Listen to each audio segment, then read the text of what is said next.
परम पूज्य गुरुदेव के चरणों में कोटि कोटि वंदन। नवकार मंत्र से आज की क्लास की शुरुआत करते हैं। ओम ह्रीं नमो अरिहंताणम। ओम ह्रीं नमो सिद्धाणम। ओम ह्रीं नमो आयर्याणम। ओम ह्रीं नमो वज्झायाणम। ओम ह्रीं नमो लोये सव्वसाहुणम। ओम ह्रीं नमो अरिहंताणम। ओम ह्रीं नमो सिद्धाणम। ओम ह्रीं नमो आयर्याणम। ओम ह्रीं नमो वज्झायाणम। ओम ह्रीं नमो लोये सव्वसाहुणम। ओम ह्रीं नमो अरिहंताणम। ओम ह्रीं नमो सिद्धाणम। ओम ह्रीं नमो आयर्याणम। ओम ह्रीं नमो वज्झायाणम। ओम ह्रीं नमो लोये सव्वसाहुणम। ओम ह्रीं नमो अरिहंताणम। ओम ह्रीं नमो सिद्धाणम। ओम ह्रीं नमो आयर्याणम। ओम ह्रीं नमो वज्झायाणम। ओम ह्रीं नमो लोये सव्वसाहुणम। ओम ह्रीं नमो अरिहंताणम। ओम ह्रीं नमो सिद्धाणम। ओम ह्रीं नमो आयर्याणम। ओम ह्रीं नमो वज्झायाणम। ओम ह्रीं नमो लोये सव्वसाहुणम। ऐसो पंचण मुक्कारो सव्वपावपणासनो मंगलाणं च सव्वेसिं परमं हवै मंगलम। सबसे पहले कायोत्सर्ग का प्रयोग करेंगे। जिस किसी आसन में सुख पूर्वक बैठ सकें उस आसन का चुनाव करें। पद्मासन, वज्रासन, अर्ध पद्मासन, सुखासन या कुर्सी पर बैठकर भी यह ध्यान किया जा सकता है। आंखें कोमलता से बंद, रीढ़ की हड्डी और गर्दन सीधी रहे। हाथों की मुद्रा वीतराग मुद्रा या ज्ञान मुद्रा। वीतराग मुद्रा में लेफ्ट हैंड की हथेली पर राइट हैंड की हथेली रखते हैं फेसिंग अपवर्ड्स, और उसे गोद में रखना है नाभि से 4 अंगुल नीचे। ज्ञान मुद्रा में तर्जनी अंगुली को अंगूठे से मिलाते हैं, बाकी अंगुलियां सीधी रहती है और हाथों को घुटने पर रखते हैं। अब हम शरीर के एक एक अंग पर ध्यान लगाएंगे और उसे शिथिल होने का सुझाव देंगे। दाहिने पैर के अंगूठे से शुरू करेंगे। दाहिने पैर के अंगूठे पर अपना ध्यान लगाएं। वहां पर होने वाले प्रकंपनों का, स्पंदनों का अनुभव करें। त्वचा के भीतर तक जाएं। वहां पर जो कोशिकाएं हैं, रक्त वाहिनी नलिकाएं हैं, स्नायु संस्थान है, मांसपेशियां हैं, सब पर ध्यान लगाएं और उन सबको शिथिल होने का सुझाव दें। दाहिने पैर का अंगूठा शिथिल हो रहा है, शिथिल हो रहा है, शिथिल हो गया है।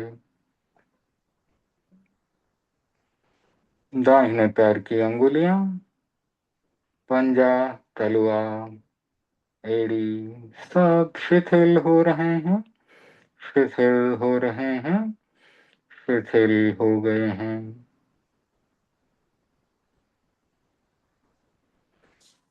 दाहिने पैर का एड़ी से घुटने तक का भाग शिथिल हो रहा है, शिथिल हो रहा है, शिथिल हो गया है।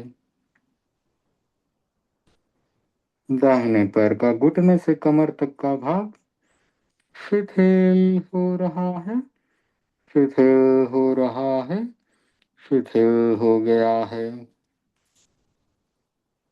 बाएं पैर पर ध्यान लगाएं। बाएं पैर का अंगूठा शिथिल हो रहा है, शिथिल हो रहा है, शिथिल हो गया है। बाएं पैर की अंगुलियां, एड़ी, तलवा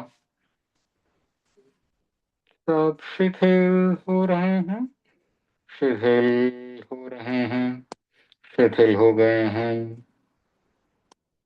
बाएं पैर का घुटने तक का भाग शिथिल हो रहा है, शिथिल हो रहा है, शिथिल हो गया है। बाएं पैर का घुटने से कमर तक का भाग शिथिल हो रहा है, शिथिल हो रहा है, शिथिल हो गया है। अब अपना ध्यान कमर से ऊपर नाभि के बीच, कमर और नाभि के बीच के भाग पर लगाएं, जहां स्वास्थ्य केंद्र है।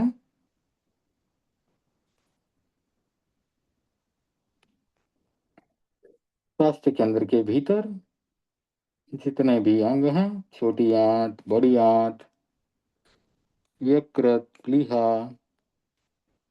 एड्रिनलिन ग्लैंड्स, गोनाड्स, सब शिथिल हो रहे हैं, शिथिल हो रहे हैं, शिथिल हो गए हैं।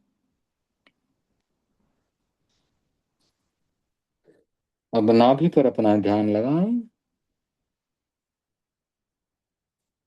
नाभि का भाग जो कि तेजस केंद्र है, शिथिल हो रहा है, शिथिल हो रहा है, शिथिल हो गया है।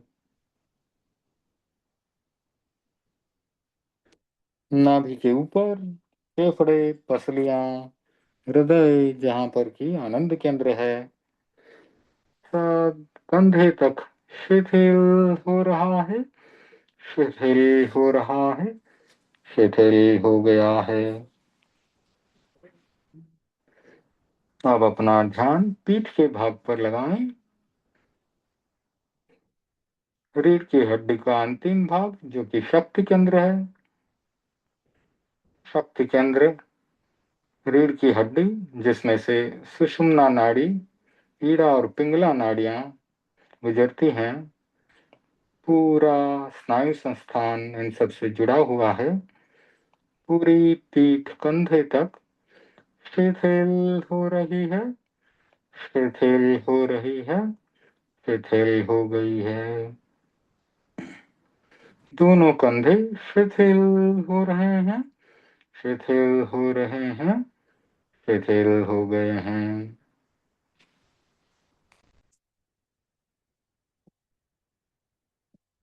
अब अपना ध्यान अपने दाहिने हाथ पर लगाएं, राइट हैंड, उसका अंगूठा शिथिल हो रहा है, शिथिल हो रहा है, शिथिल हो गया है। दाहिने हाथ की अंगुलियां, हथेली, पंजा, कलाई, सब शिथिल हो रहे हैं, शिथिल हो रहे हैं, शिथिल हो गए हैं। दाहिने हाथ का कलाई से कोहनी तक का भाग शिथिल हो रहा है, शिथिल हो रहा है, शिथिल हो गया है। दाहिने हाथ का कलाई से कंधे तक का भाग शिथिल हो रहा है, शिथिल हो रहा है, शिथिल हो गया है। इसी प्रकार बाएं हाथ का अंगूठा, अंगुलियां, हथेली, पंजा, कलाई, सब शिथिल हो रहे हैं, शिथिल हो रहे हैं, शिथिल हो गए हैं।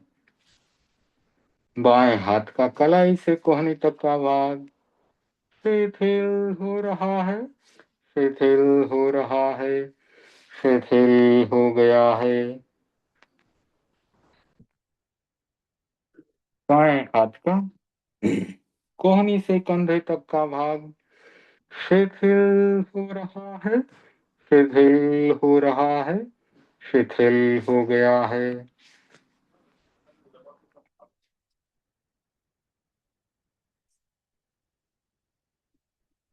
अब अपना ध्यान कंधों से ऊपर गर्दन के भाग पर लगाएं। गर्दन के भीतर स्वर यंत्र, थायराइड ग्लैंड्स, पैराथायराइड ग्लैंड्स, विशुद्धि केंद्र, श्वास नली, भोजन नली, सब शिथिल हो रहे हैं, शिथिल हो रहे हैं, शिथिल हो गए हैं। गर्दन से ऊपर पिट्ठी का भाग, दोनों गाल, दोनों होठ, दंत पक्तियां, जिह्वा जीभ का भाग, जहाँ पर कि ब्रह्म केंद्र है, तालु, सब शिथिल हो रहे हैं, शिथिल हो रहे हैं, शिथिल हो गए हैं।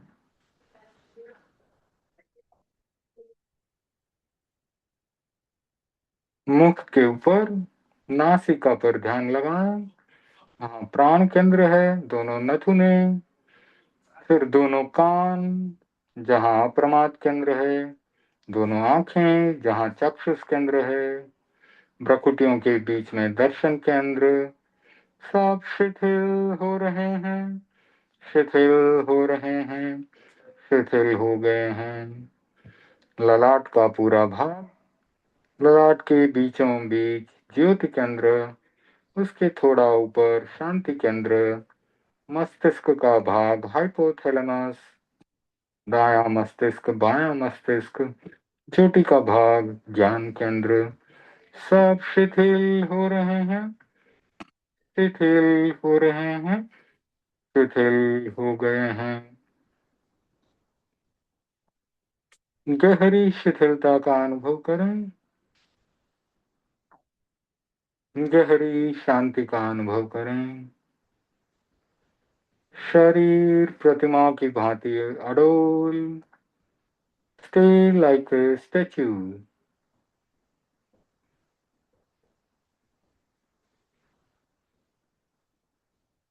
गहरी शांति और शिथिलता का अनुभव,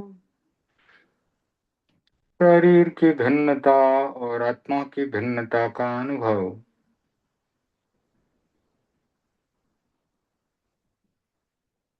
आत्मा भिन्न है, शरीर भिन्न है, शरीर पुद्गल है, आत्मा चैतन्य स्वरूप है।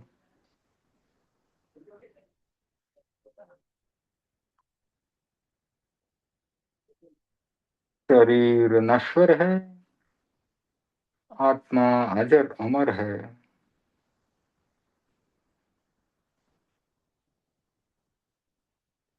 आत्मा पूरे शरीर में व्याप्त है, इसीलिए शरीर के एक एक अंग को देखकर हम आत्मा तक पहुंचने का प्रयास करते हैं। शरीर हमें दिखाई देता है, आत्मा अमूर्त है, इंद्रियों से दृष्टिगोचर नहीं है। आत्मा को आत्मा से ही देखा जा सकता है, हम उसका अनुभव कर सकते हैं, अतीन्द्रिय ज्ञानी उसको देख सकते हैं, जान सकते हैं। आत्मा भिन्न, शरीर भिन्न। अब हम अंतर यात्रा का प्रयोग करेंगे कायोत्सर्ग के बाद। अंतर यात्रा में ज्ञान केंद्र से रीढ़ की हड्डी में से होते हुए श्वास भरते हुए नीचे शक्ति केंद्र तक जाना है, वहां से शक्तियों को इकट्ठा करके उनको फिर से रीढ़ की हड्डी में से होते हुए ऊपर लाना है, श्वास छोड़ते हुए उनको ज्ञान केंद्र पर छोड़ देना है। जैसे कुएं में बाल्टी जाती है, वैसे श्वास भरते हुए बाल्टी को नीचे ले जाएं, रीढ़ की हड्डी में से होते हुए नीचे ले जाएं, रीढ़ की हड्डी के अंतिम भाग पर शक्तियों को बाल्टी में भर दें और श्वास छोड़ते हुए बाल्टी को ऊपर उठाएं, ऊपर उठाएं और ज्ञान केंद्र पर ला करके उसे खाली कर दें। फिर से श्वास भरते हुए खाली बाल्टी नीचे ले जाएं, रीढ़ की हड्डी में से होते हुए रीढ़ की हड्डी के अंतिम भाग शक्ति केंद्र पर शक्तियों को इकट्ठा करके बाल्टी में भरें और वहां से बाल्टी को सांस छोड़ते हुए ऊपर उठाएं, रीढ़ की हड्डी में से होते हुए ऊपर ले जाएं, ऊपर ले जाएं और ज्ञान केंद्र पर चोटी के भाग पर उसे खाली कर दें। फिर से श्वास भरते हुए खाली बाल्टी को रीढ़ की हड्डी में से होते हुए नीचे ले जाएं, नीचे ले जाएं, रीढ़ की हड्डी के अंतिम भाग शक्ति केंद्र पर शक्तियों को इकट्ठा करके बाल्टी में भरें और श्वास छोड़ते हुए उसे ऊपर उठाएं, ऊपर उठाएं, ऊपर उठाएं, ज्ञान केंद्र पर ले जा करके उसे खाली कर दें। फिर से श्वास भरते हुए खाली बाल्टी नीचे ले जाएं, रीढ़ की हड्डी में से होते हुए नीचे ले जाएं और शक्ति केंद्र पर शक्तियों को इकट्ठा करके बाल्टी में भरें। श्वास छोड़ते हुए बाल्टी को ऊपर उठाएं, रीढ़ की हड्डी में से होते हुए ऊपर ले जाएं, ऊपर ले जाएं और ज्ञान केंद्र पर उसे खाली कर दें। फिर से श्वास भरते हुए खाली बाल्टी को रीढ़ की हड्डी में से होते हुए नीचे ले जाएं, नीचे ले जाएं, उसे शक्ति केंद्र पर रीढ़ की हड्डी के अंतिम भाग पर शक्तियों को इकट्ठा करके बाल्टी में भरें। श्वास छोड़ते हुए बाल्टी को ऊपर उठाएं, ऊपर उठाएं और शक्ति ज्ञान केंद्र पर चोटी के भाग पर शक्तियों को खाली कर दें। अब हम अपना ध्यान नाक के अग्रभाग पर ले जाएं, वहां पर लगाएं। अंतर यात्रा के बाद हम दीर्घ श्वास परीक्षा करेंगे। इसमें ध्यान को नासाग्र पर लगाते हैं और आते जाते श्वास को देखते हैं, प्रयत्न पूर्वक श्वास को लंबा करते हैं।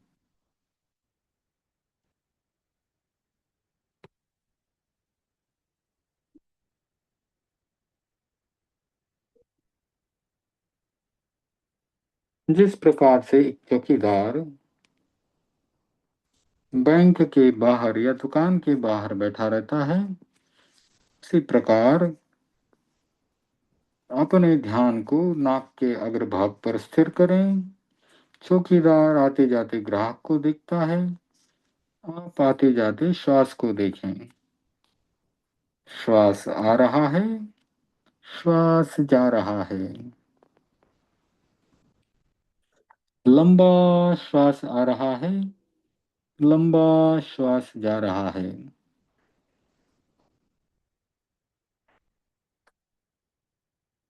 लंबा श्वास आ रहा है, लंबा श्वास जा रहा है। पूरा ध्यान श्वास पर रहे। जिस प्रकार मंदिर में भगवान की अध खुली आंखें नासाग्र पर स्थिर रहती हैं, उसी प्रकार हम भी उनका अनुसरण करते हुए नाक के अग्रभाग पर ध्यान करते हैं।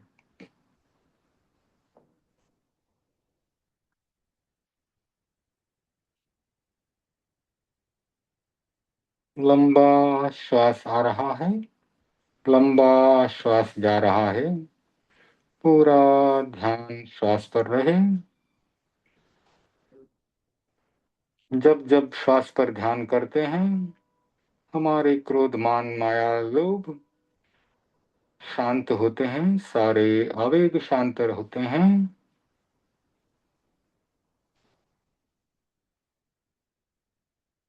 लंबे श्वास पर ध्यान करते समय क्रोध नहीं आ सकता, क्योंकि आपको पता है जब जब क्रोध आता है तो श्वास बहुत छोटा हो जाता है, बहुत तेज तेज चलता है। अगर उस समय लंबे श्वास का यह अभ्यास करें तो क्रोध शांत हो जाता है।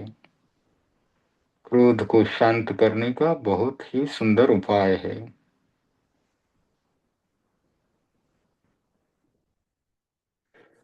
श्वास ध्यान के लिए बहुत अच्छा आलंबन है। यह एक न्यूट्रल आलंबन है, किसी के प्रति कोई पक्षपात नहीं, इसके प्रति कोई अट्रैक्शन नहीं, कोई एवर्जन नहीं, इससे कोई हमारा राग नहीं, कोई हमारा द्वेष नहीं।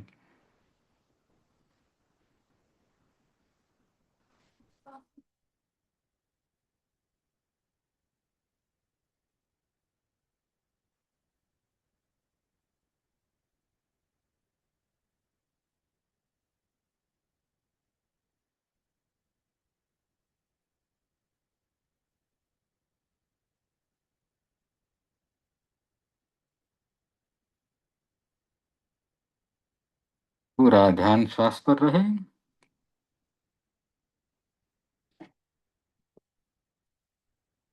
श्वास परीक्षा के बाद हम ज्योति केंद्र परीक्षा करेंगे। अपने ध्यान को ललाट के बीचों बीच लगाएं। वहां पर शरद पूर्णिमा के चांद की शीतल किरणों का अनुभव करें।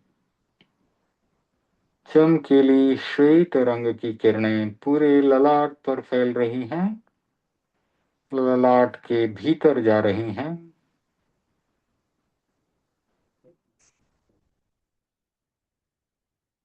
हमारे जीवन में शांति, सरलता, सहिष्णुता का विकास कर रही हैं।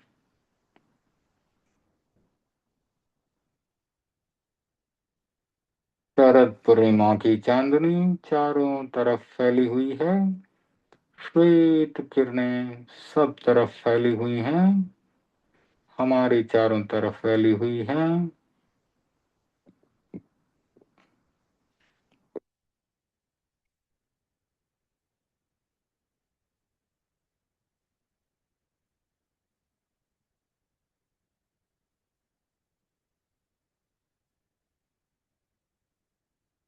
श्वेत रंग बहुत ही महत्वपूर्ण रंग है। युद्ध विराम के लिए भी श्वेत रंग का झंडा फहराया जाता है।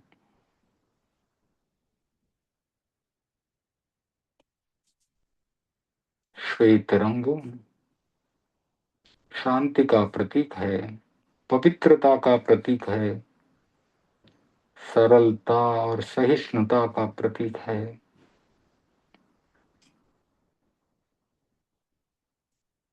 इन सब गुणों का विकास करने के लिए हम श्वेत रंग का ध्यान करते हैं। चमकीले श्वेत रंग की किरणें पूरे ललाट पर फैली हुई हैं।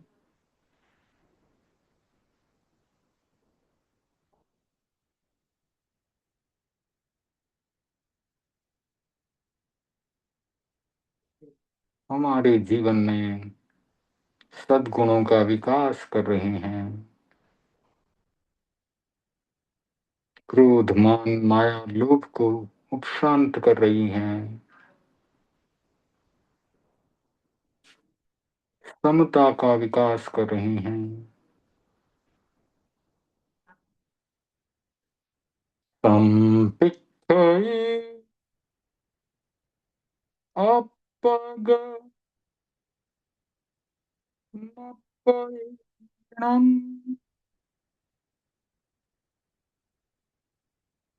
स्वयं स्वयं को देखें, आत्मा से आत्मा को देखें।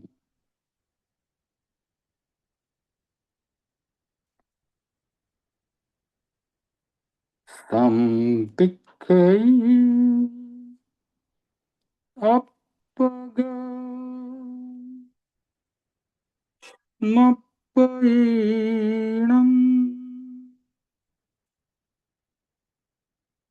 स्वयं स्वयं को देखें, आत्मा से आत्मा को देखें। संपिक्खये अपगमपयिणम्।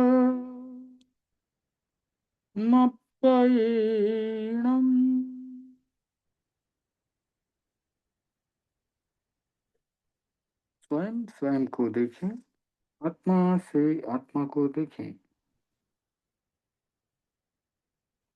आहम सुविज्जा शरणं प्रमुखम। दुख मुक्ति के लिए विद्या और आचार का अनुशीलन करें। आहम सुविद्या शरणं प्रमुखम। दुख मुक्ति के लिए विद्या और आचार का अनुशीलन करें। आहम सुविद्या चरणं प्रमुखम। दुख मुक्ति के लिए विद्या और आचार का अनुशीलन करें।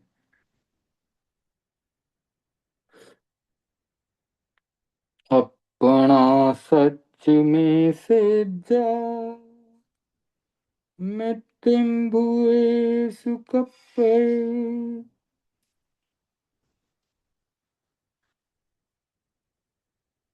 स्वयं सत्य को खोजें और सबके साथ मैत्री करें।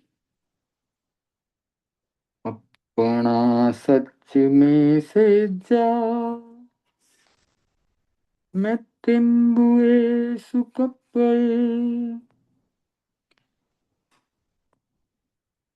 स्वयं सत्य को खोजें और सबके साथ मैत्री करें। अपना सच में से जा मेत्तिम्बुए सुकप्पे। स्वयं सत्य को खोजें और सबके साथ मैत्री करें। इगो में सासो अप्पा नाणदन सण संजुआ। शेषा में बाहिरा भावा सभ्य संजोग लक्षणा। एक आत्मा शाश्वत है जो ज्ञान और दर्शन लक्षणों से युक्त है। शेष सभी बाहरी भाव संयोग और वियोग लक्षणों वाले हैं। ईगो में सासु अप्पा नाणदन सण संजुआ। शेषा में बाहिरा भावा सभ्य संयोग लक्षणा। एक आत्मा शाश्वत है जो ज्ञान और दर्शन लक्षणों से युक्त है। शेष सभी बाहरी भाव संयोग और वियोग लक्षणों वाले हैं। ईगो में सासु अप्पा नाणदन सण संजुआ। शेषा में बाहिरा भावा सभ्य संयोग लक्षणा। एक आत्मा शाश्वत है शेष जो ज्ञान दर्शन लक्षणों से युक्त है। शेष सभी बाहरी भाव संयोग और वियोग लक्षणों वाले हैं।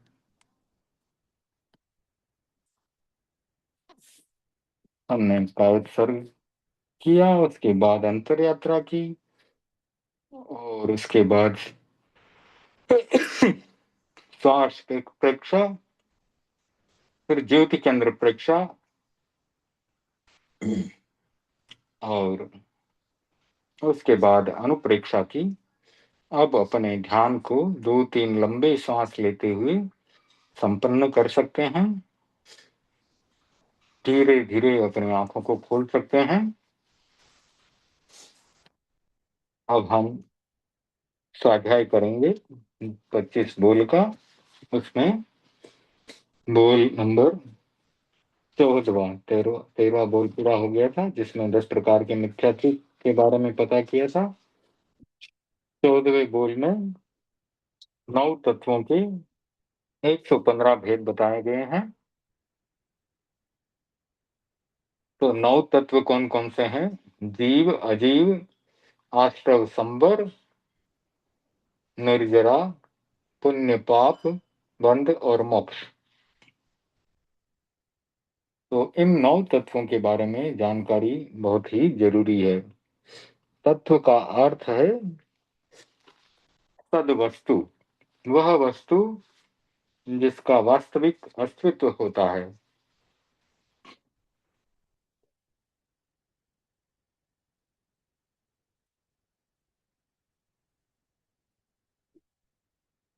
ये तत्व 9 है।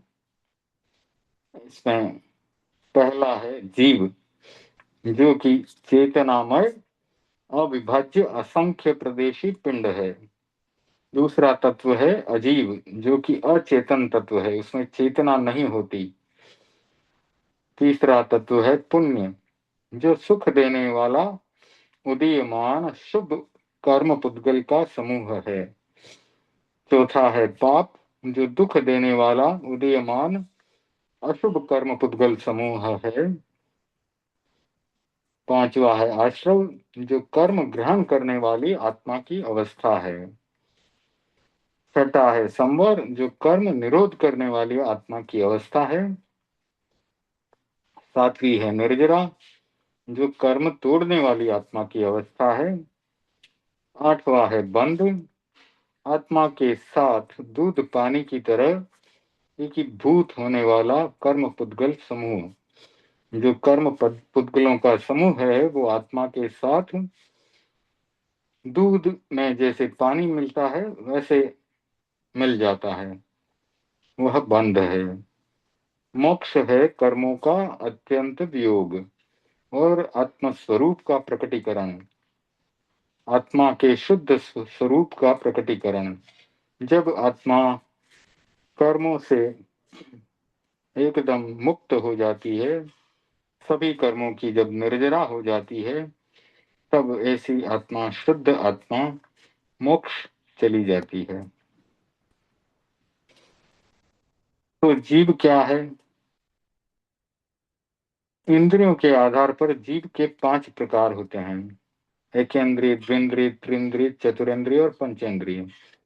एक इंद्रिय वाला जीव जिसके की सिर्फ त्वचा है और कुछ नहीं है, वे एक इंद्रिय वाले जीव सूक्ष्म और बादर 2 प्रकार के होते हैं। सूक्ष्म जीव जो हैं आंखों से नहीं दिखते, और बादर शरीर हैं, बादर जिनका शरीर बादर होता है, शरीर आंखों से दिखाई देता है, उनको बादर कहते हैं।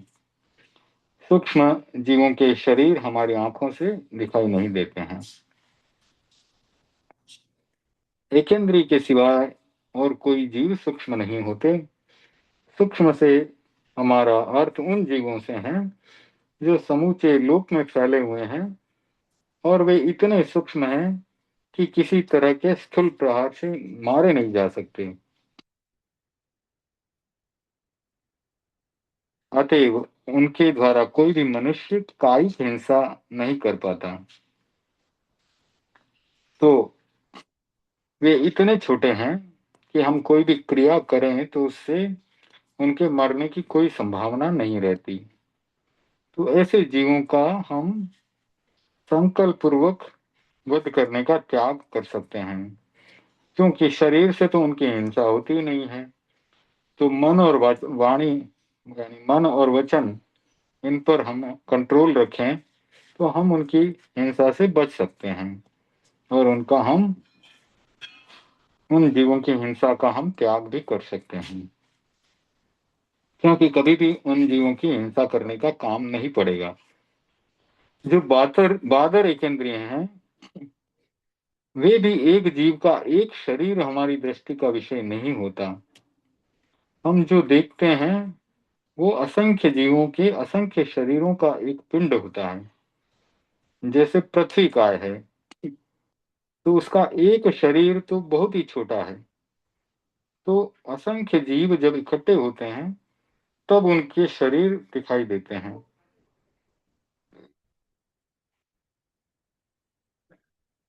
तो एकेंद्रीय के सिवाय 4 भेद और किसी जाति के होते हैं तो सिर्फ पंचेंद्रीय के होते हैं।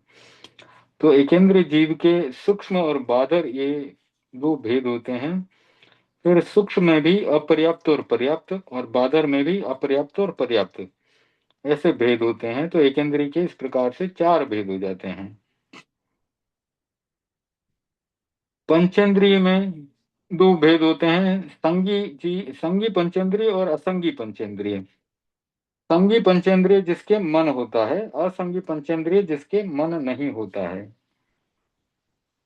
फिर संगी पंचेंद्रिय में भी अपर्याप्त और पर्याप्त होते हैं, और असंगी पंचेंद्रिय में भी अपर्याप्त और पर्याप्त होते हैं।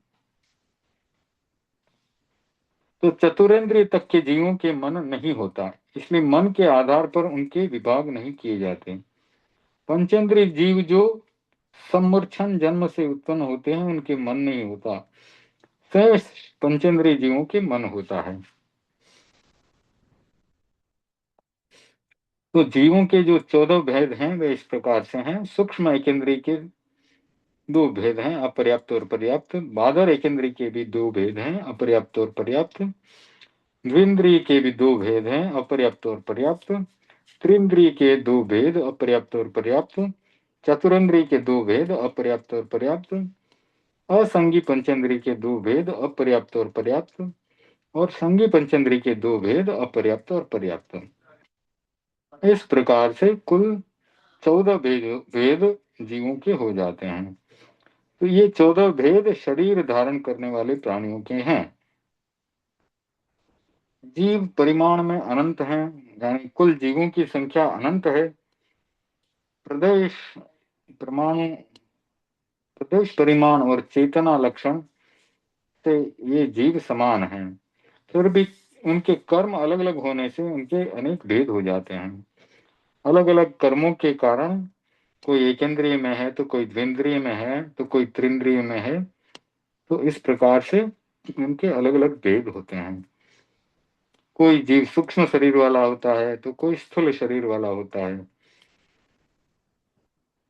कोई संगी होता है, मन के साथ है, कोई असंगी है, बिना मन का है।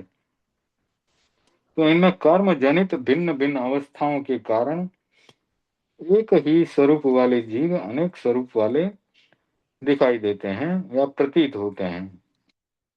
इस प्रकरण में जो जीव के 14 भेद किए गए हैं, ये सब उत्पत्ति के समय मिलने वाली पौद्गलिक रचना पर्याप्ति की दृष्टि से किए गए हैं।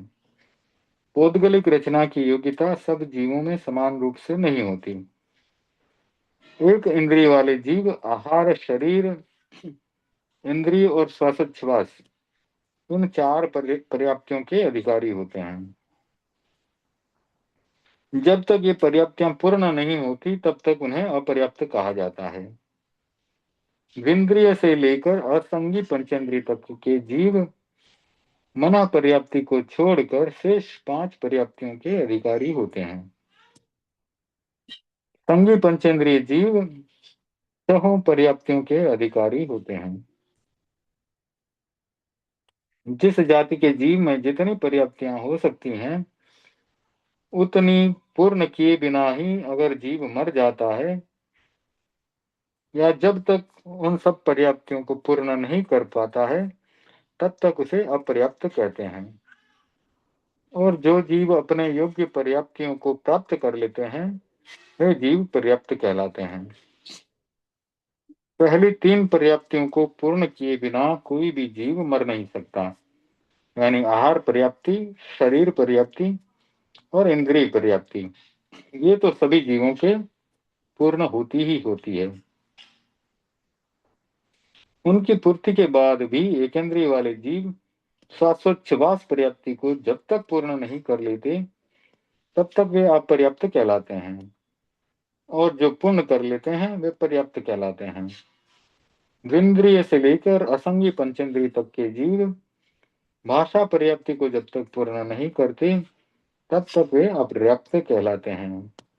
और जब वे भाषा पर्याप्ति को पूर्ण कर लेते हैं, तो वे पर्याप्त कहलाते हैं। संगी पंचेंद्रिय जीव जब तक मन पर्याप्ति को पूर्ण नहीं करते, तब तक वे अपर्याप्त कहलाते हैं। और जो जीव पूर्ण कर लेते हैं मन पर्याप्ति को, वे पर्याप्त कहलाते हैं। ये संगी पंचेंद्रिय जीवों के लिए। अब दूसरा तत्व है अजीव तत्व। अजीव के मुख्य भेद 5 और गौण भेद 14 हो जाते हैं। तो अजीव तत्व में धर्मास्तिकाय, अधर्मास्तिकाय, आकाशास्तिकाय, काल और पुद्गलास्तिकाय को लिया गया है। इनके बारे में विस्तार से वर्णन आगे के बोलों में आता है। ऐसे संक्षेप में देखें तो धर्मास्तिकाय जो है, वो गति में सहायक तत्व है, पुद्गल और जीव की गति में सहायक है। और धर्मास्तिकाय जो है, उनकी स्थिति में सहायक है। आकाशास्तिकाय वो उनको सबको जगह देता है। काल जो है, समय हमें बताता है। समय जैसे भूतकाल, वर्तमान काल और भविष्यत काल, ये काल के बारे में हमें जानकारी इस काल से प्राप्त होती है कि इस समय कौन सा काल चल रहा है। इस समय वर्तमान काल में हम हैं। भूतकाल के बारे में हम कल्पना कर सकते हैं, सोच सकते हैं। भविष्य काल के बारे में भी कल्पना कर सकते हैं। भूतकाल बीत चुका है तो वहां पर क्या क्या हुआ होगा वो हम कल्पना से सोच सकते हैं, या इतिहास पढ़ें तो इतिहास की जानकारी से उस समय क्या हुआ वो पता चलता है। भविष्य काल आने वाला है, उसके लिए प्लान बनाया जा सकता है। तो काल भी अजीब है। फिर है पुद्गलास्तिकाय। पुद्गल जो वस्तुएं अचेतन है और हमें दिखाई देती हैं, जैसे कुर्सी टेबल आदि, ये पुद्गल हैं। तो धर्मास्तिकाय के तीन भेद बताए गए, स्कंद देश और प्रदेश। अधर्मास्तिकाय के तीन भेद, स्कंद देश और प्रदेश। आकाशास्तिकाय के भी तीन भेद, स्कंद देश और प्रदेश। काल का सिर्फ एक भेद है, काल। पुद्गलास्तिकाय के चार भेद हैं, स्कंद देश, प्रदेश और परमाणु। स्कंद वह चीज है जिसके खंड न हो, सर्वथा अविभाज्य हो, उसे स्कंद कहा जा सकता है। कोई अलग अलग अवयव इकट्ठे होकर जो अवयवी अर्थात एक समूह बन जाता है, उसे भी स्कंद कहा जाता है। परंतु यहाँ पहली परिभाषा ही इष्ट है कि जिसके खंड न हो सके, सर्वथा अविभाज्य हो, उसे स्कंद कहा जाता है। स्कंद अनंत हैं और भांति भांति के हैं। जैसे दो परमाणुओं का समुदाय द्विप्रदेशी स्कंद कहलाता है। तीन परमाणु का समुदाय त्रिप्रदेशी स्कंद कहलाता है।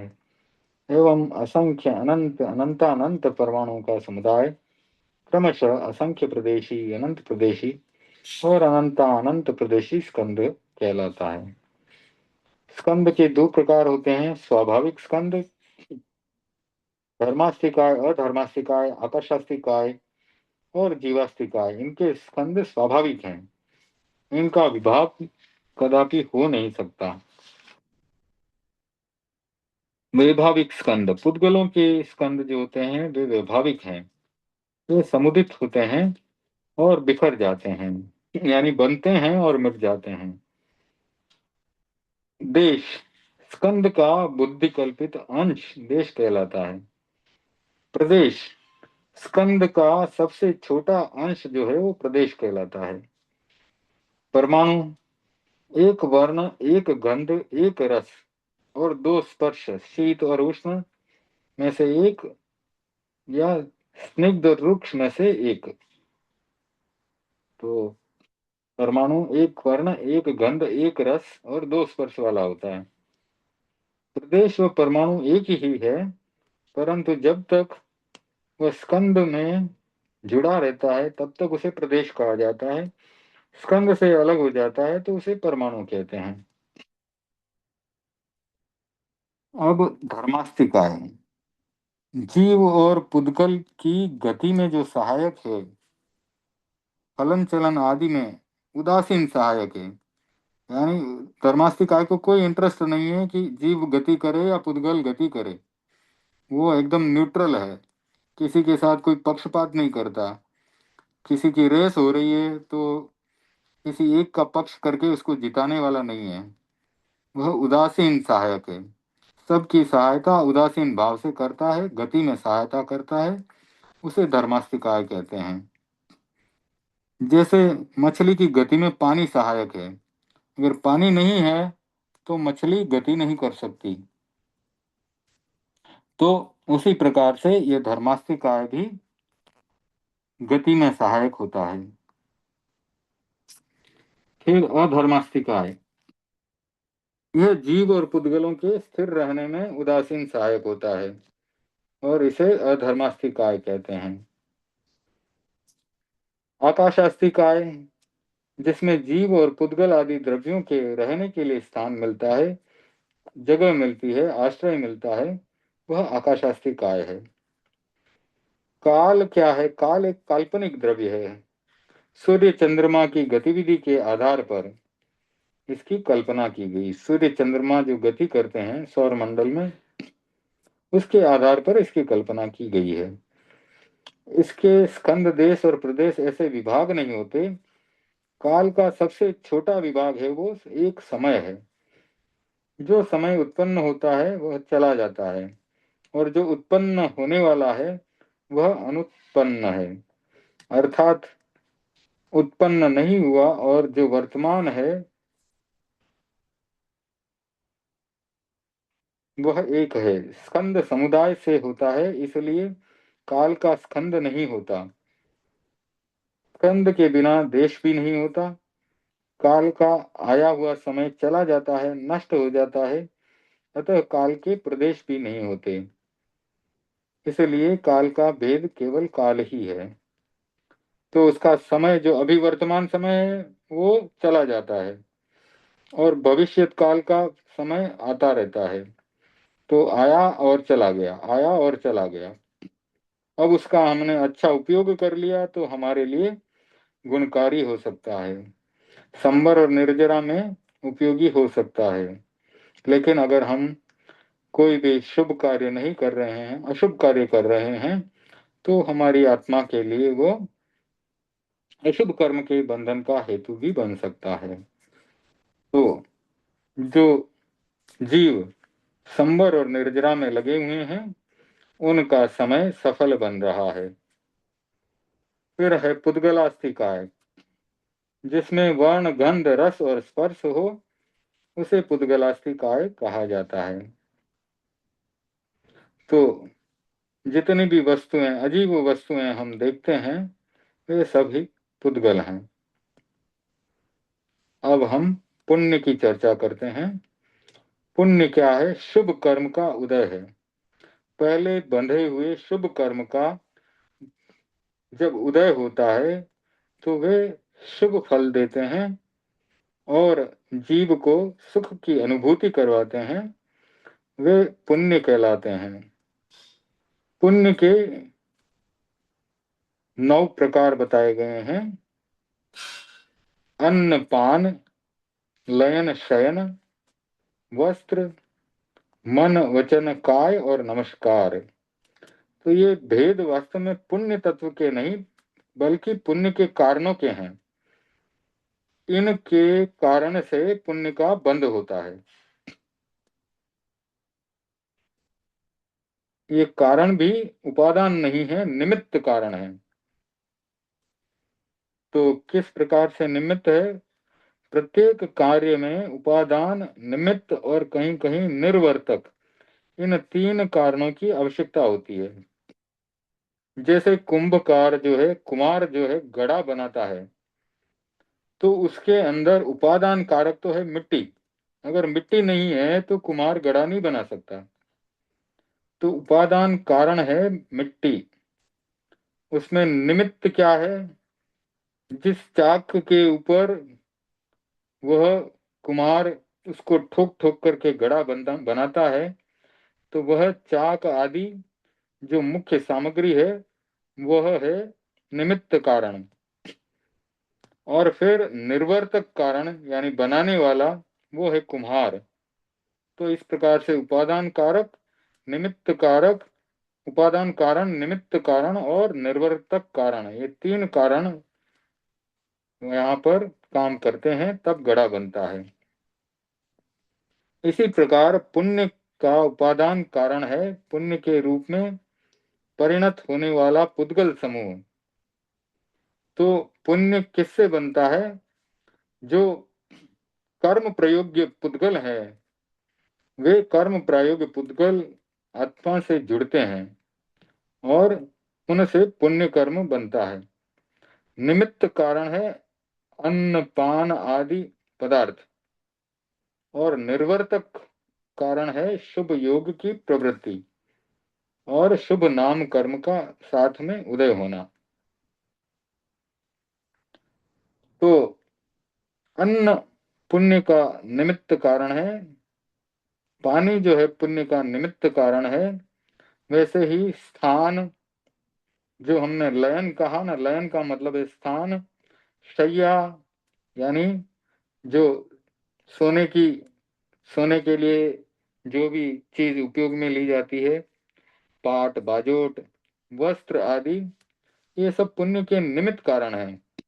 ये पुण्य के 9 भेद मुनि को लक्ष्य करके किए गए हैं, ऐसा अनुमान किया जाता है कि मुनि को, साधु को अन्न पान आदि की आवश्यकता होती है, सोना चांदी आदि की नहीं होती।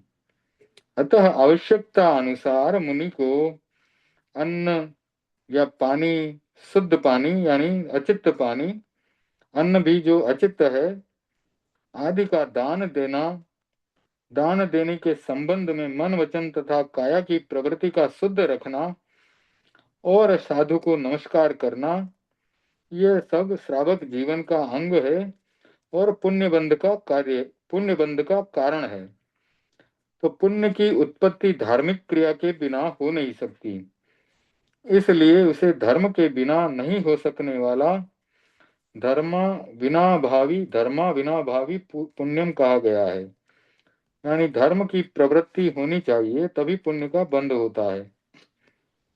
जीव की मन वचन और काया की शुभ प्रवृत्ति भी उसके साथ जुड़ती है, वह धार्मिक क्रिया है और उससे आत्मा की विशुद्धि होती है। उस विशुद्धि के साथ साथ शुभ कर्म का पुण्य का बंध भी होता है। तो उस शुभ कर्म के संचय को या बंध को द्रव्य पुण्य कहा जाता है।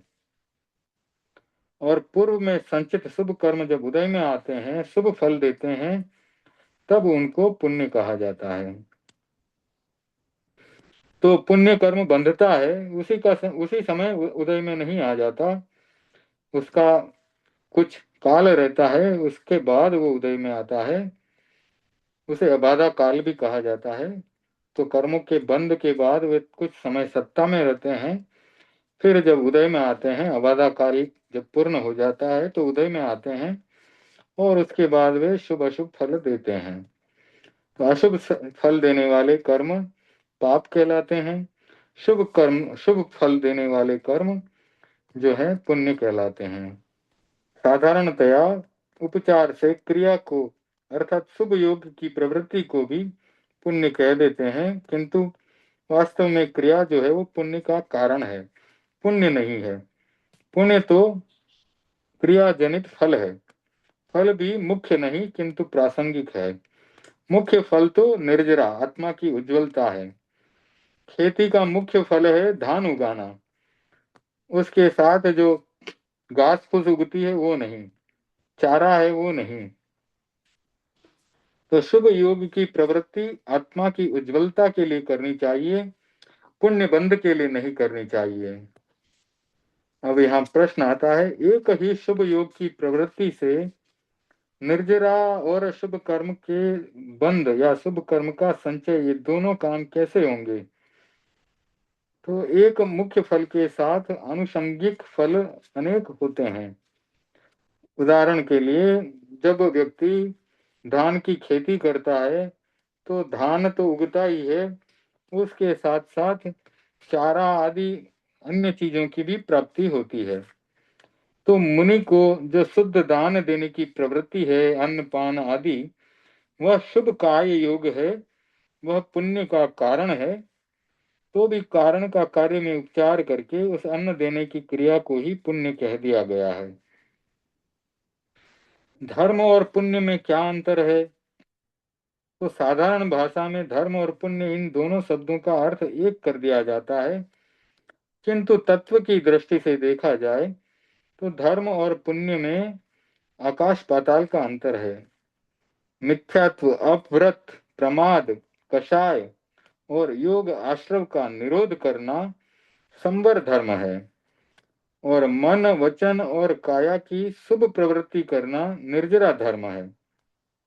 तो धर्म के दो प्रकार बताए गए, एक है संवर धर्म और दूसरा है निर्जरा धर्म। तो संवर धर्म तो क्या है कि जिसमें हम मिथ्यात्व का त्याग करते हैं या कोई व्रत लेते हैं, तो वो संवर धर्म कहलाता है। सामयिक करके बैठे, उसमें सावध्य प्रवृत्ति का त्याग किया जाता है तो वह संवर धर्म है। प्रमाद आदि का त्याग तो हम नहीं कर सकते, कषायों का भी त्याग नहीं किया जाता, योग का भी त्याग नहीं किया जाता। ये तो जैसे जैसे आत्मा की उज्जवलता होती है वैसे वैसे हमारा प्रमाद कम होता जाता है, कषाय भी कम होता जाता है और योग भी कम होता जाता है, चंचलता जो है वो भी कम होती जाती है। लेकिन मिथ्यात्व का त्याग किया जाता है और व्रत हम ले सकते हैं, 12 व्रती श्रावक बन सकते हैं। तो ये सब संवर के उदाहरण हैं। तो निर्जरा का उदाहरण क्या है? मन वचन और काया की शुभ प्रवृत्ति, जैसे कि शुद्ध साधु को शुद्ध भावों से शुद्ध आहार का दान देना, यह मन वचन काया की शुभ प्रवृत्ति निर्जरा धर्म है। जिस समय शुभ योग की प्रवृत्ति होती है उस समय आत्मा के साथ जिन शुभ पुद्गलों का संबंध होता है वह द्रव्य पुण्य या सत्कर्म का बंध कहलाता है। और जिस समय वे संबंधित कर्म उदय में आकर आत्मा को फल देते हैं उस शुभ कर्म की उदय होने की अवस्था को, उदीयमान अवस्था को पुण्य कहा जाता है। धर्म आत्मा का उज्जवल परिणाम है और पुण्य जो है वो पुद्गल है, भौतिक सुख का कारण है। जो भी सुख संपदा हमें मिली है वो कोई न कोई पुण्य के उदय से है। अब अधर्म और पाप में क्या अंतर है? उसी प्रकार से मिथ्यात्व आदि 4 आश्रव जो हैं और अशुभ योग जो आत्म परिणाम है वह अधर्म है। और इस आत्मीय अवस्था से जो अशुभ पुद्गल आत्मा के साथ संबंधित होते हैं वह सब अशुभ अशुभ कर्म का बंध है। और ये बंध जब उदय में आता है तब वह पाप कहलाता है। तो अधर्म आत्मा का मलिन परिणाम है, बुरा परिणाम है। और पाप ज्ञान आदि आत्म गुणों को जो है आवृत कर देता है, रोक देता है। जैसे सूर्य को बादल जो है ढक देते हैं उसी प्रकार से पाप कर्म जो है हमारे आत्म गुणों का घात करते हैं, उनको बादल की तरह वो आत्म गुणों को छुपा देते हैं, आवृत कर देते हैं। और ये दुख देने वाले पुद्गल समूह हैं। पुण्य की उत्पत्ति स्वतंत्र है या नहीं? धर्म के बिना पुण्य का बंध होता है या नहीं? तो आत्मा की जितनी क्रिया होती है उसके 2 प्रकार हैं, अशुभ एवं शुभ।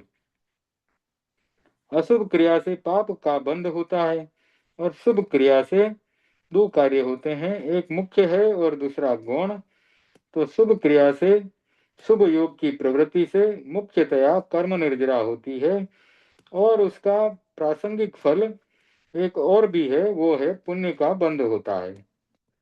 तो यह पुण्य बंध का स्वरूप है। अब इस विषय में ध्यान देने की बात है कि अशुभ प्रवृत्ति से तो पुण्य का बंध नहीं होता और जहाँ कहीं शुभ प्रवृत्ति होती है वहाँ निर्जरा अवश्य होगी और निर्जरा से आत्मा उज्जवल होती है, अतः वह धर्म है। इसके सिवाय कोई भी ऐसा स्थान नहीं रह जाता जहाँ धर्म के साथ के बिना पुण्य का बंध होता हो। और यह भी निश्चित है कि शुभ या अशुभ प्रवृत्ति के बिना कोई भी काम नहीं हो सकता, अतः धर्म के बिना पुण्य नहीं हो सकता। यह बात सैद्धांतिक है एवं तार्किक है, दोनों ही दृष्टि से संगत है। तो धर्म का काम होगा वहीं पर पुण्य का भी बंध होगा। तो आज हम तत्व चर्चा यहीं तक सीमित रखते हैं। अब आगे भगवान महावीर का साधना काल चल रहा था उसको आगे बढ़ाते हैं। तो हम चर्चा कर रहे थे कि वो कंबल और शंबल देव आए हुए थे, वो कहानी चल रही थी। तो भगवान का साधना काल और इसमें भगवान का नौकारोहण वो चल रहा था। तो चंड कौशिक का उद्धार करके भगवान जो है उत्तर वाचाला पधारे और वहां एक सदगृहस्थ के सदन में 15 दिन की तपस्या करके खीर से पारना किया वहां से श्वेतांबिका नगरी पधारे। नगरी के राजा ने भगवान का भाव बिना सत्कार किया। श्वेतांबिका से सुरभिपुर जाते हुए मार्ग में गंगा नदी आई। तो गंगा नदी आई तो गंगा को पार करने के लिए नौका पर आरूढ़ हो गए।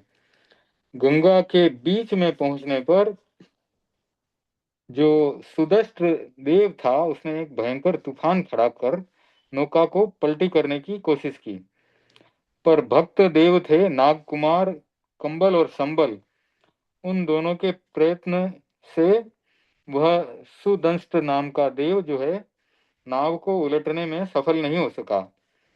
और कंबल और संबल इतने धर्मानुरागी होने के पीछे एक कहानी है कि मथुरा नगरी का श्रावक जिनदास, उसकी धर्म पत्नी सोमदासी दोनों तत्वज्ञ श्रावक थे, तत्व ज्ञान के जानकार थे। जीव हिंसा और समय की बचत के लिए वे पशुपालन नहीं करते थे। वे एक ग्वालिन से उसका पूरा दूध ले लेते और वो ग्वालिन अपनी कई गायों में से जो शुद्ध और स्वादिष्ट दूध लगता था वह सेठ को देती थी।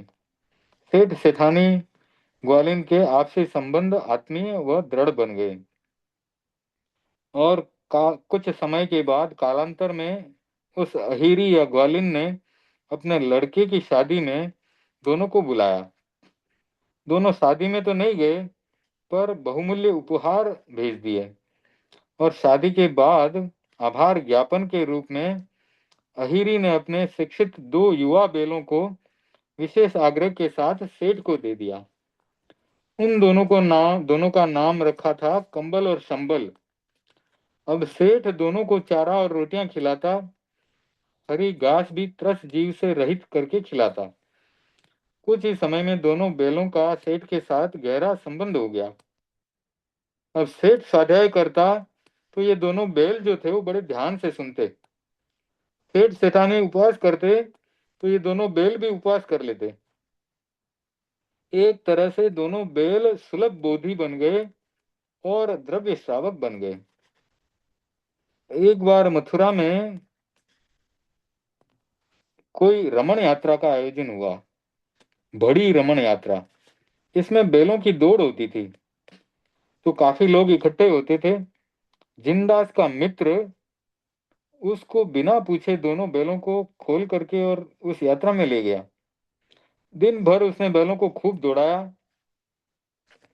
शाम को एक बैल थक करके चूर हो गया तो दोनों ने खाना पीना छोड़ दिया।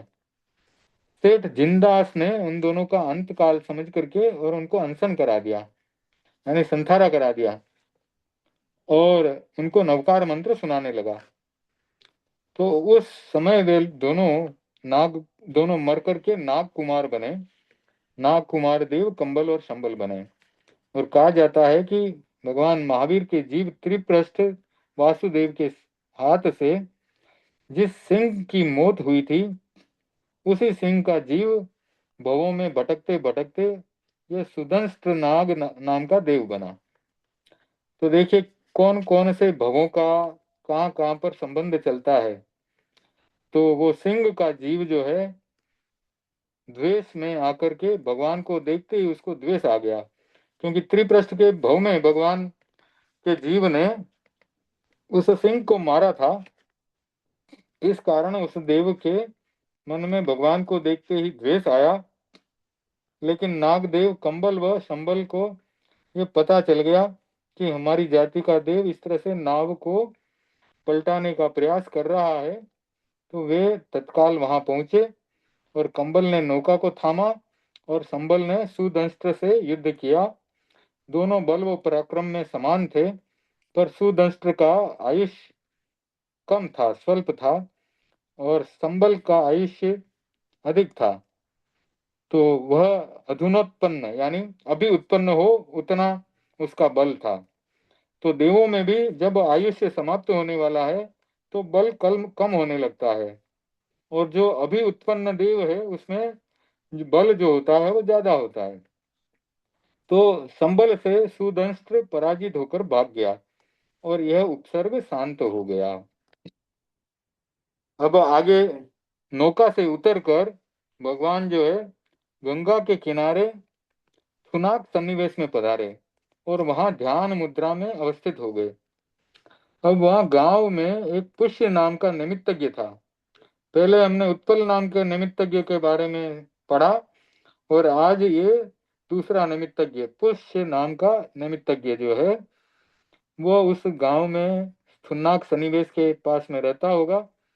तो भगवान के चरण चिन्ह देख करके वो सोचने लगा कि इन चरण चिन्हों वाला अवश्य ही कोई चक्रवर्ती या सम्राट होना चाहिए। लगता है कि वो किसी संकट के कारण अकेला घूम रहा है। तो वो देखने के लिए उसने चरण चिन्हों का अनुसरण किया, यानी जो पैरों के चिन्ह होते हैं वो किस तरफ जा रहे हैं, ये देखते देखते वो भगवान तक पहुंच गया।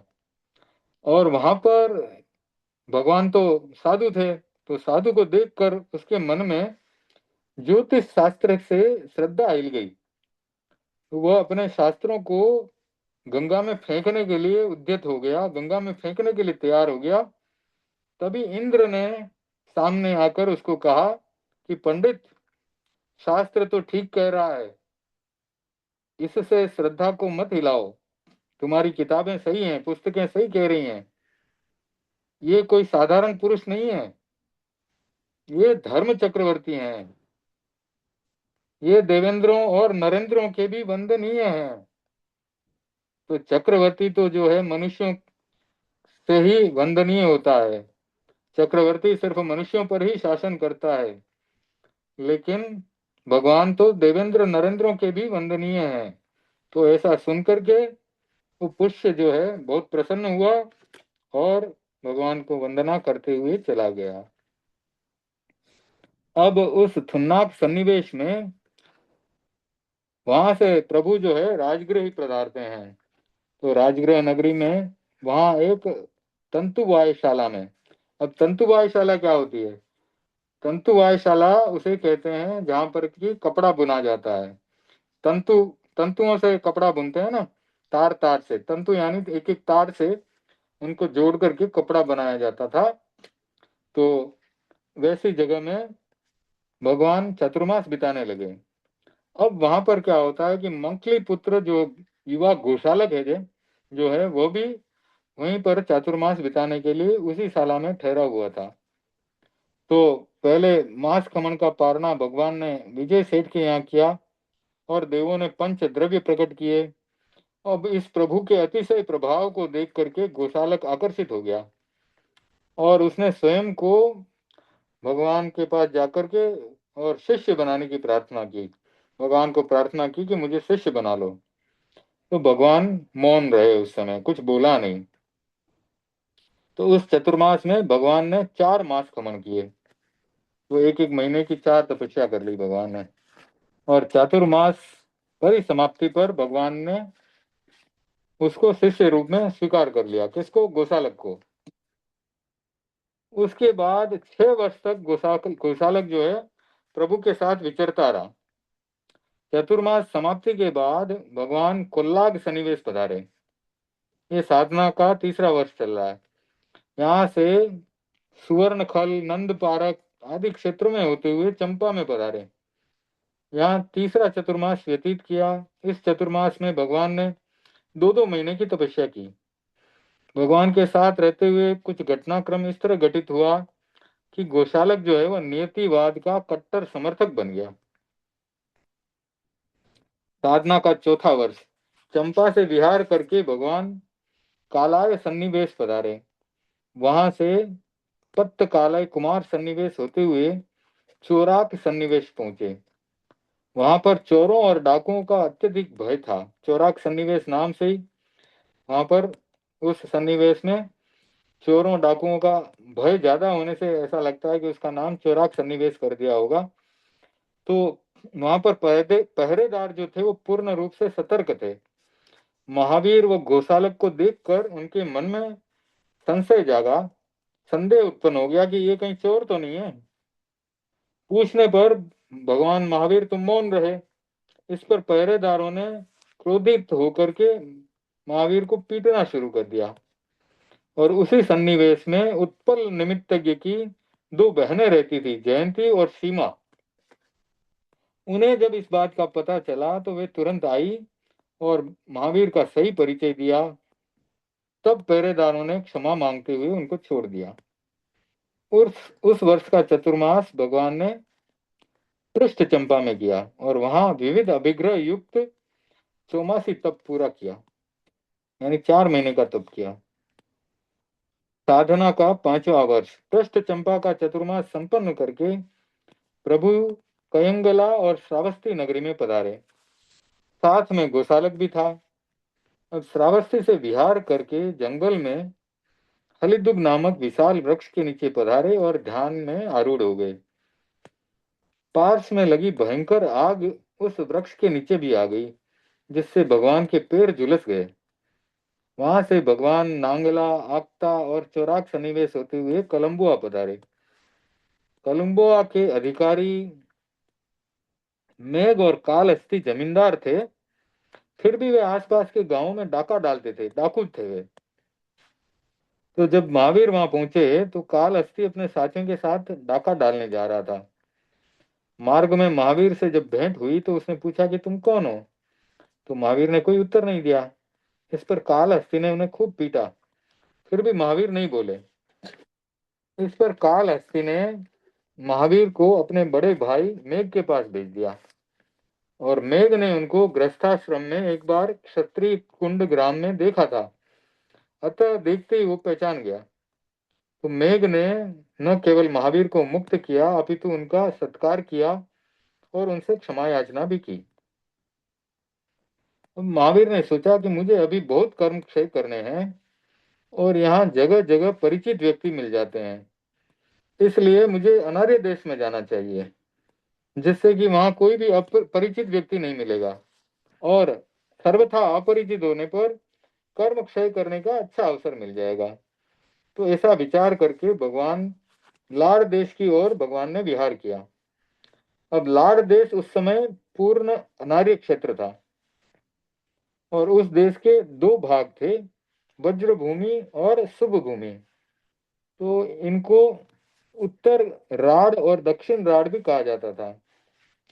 तो लाड़ देश में भगवान के सामने भयंकर उपसर्ग उपस्थित हुए। उनमें से कुछ उपसर्ग इस प्रकार से हैं। भगवान को ठहरने के लिए अनुकूल आवास नहीं मिलता था। दूर दूर तक गांव उपलब्ध नहीं होने से भगवान को भयंकर जंगल में ही ठहरना पड़ता। रूखा सूखा बासी भोजन भी मुश्किल से मिलता और कभी कभी गांव में पहुंचने से लोग उनको मारने लग जाते और दूसरे गांव में जाने को मजबूर कर देते। लोग उन पर तरह तरह से प्रहार करते, जिससे उनका शरीर क्षत विक्षत हो जाता, तो चोट लग जाती कई कई जगह पर और उनको बार बार उछाला जाता, पटका जाता, कुत्तों को उनके ऊपर छोड़ दिया जाता। तो कुत्ते उनको काटते तो लोग उनको रोकते नहीं थे और अधिकांश लोग तो छू छू करके कुत्तों को और काटने के लिए प्रेरणा देते थे। तो इस तरह अनार्य देश में संभाव पूर्वक उपसर्ग सहते हुए महान कर्म निर्जरा की और फिर से आर्य प्रदेश की ओर आते हुए सीमा पर पूर्ण कलश नामक गांव में पधारे और रास्ते में उनको चोर मिले। तो चोरों ने साधु को देख करके अपशकुन समझा और तीक्ष्ण शस्त्रों से प्रहार करने के लिए तत्पर हुए। तो इंद्र ने स्वयं उपस्थित होकर उनके इस प्रयास को विफल कर दिया। आर्य देश में पहुंचकर भगवान मलय देश की राजधानी बद्दीला नगरी पधारे और वहां पर प्रभु ने चतुर्मास करके चौमासी तप किया, यानी 4 महीने तो कुछ नहीं खाया। साधना का 6वां वर्ष बद्दीला से विहार करके कदली समागम जम्बू संड होते हुए तंबाय सन्निवेश में पधारे और वहां पार्श्व परंपरा के मुनि नंदी सेन से गोसालक की तकरार हो गई, यानी लड़ाई हो गई। कुपीय सन्निवेश पधारने पर उन्हें गुप्तचर समझ करके पकड़ लिया गया।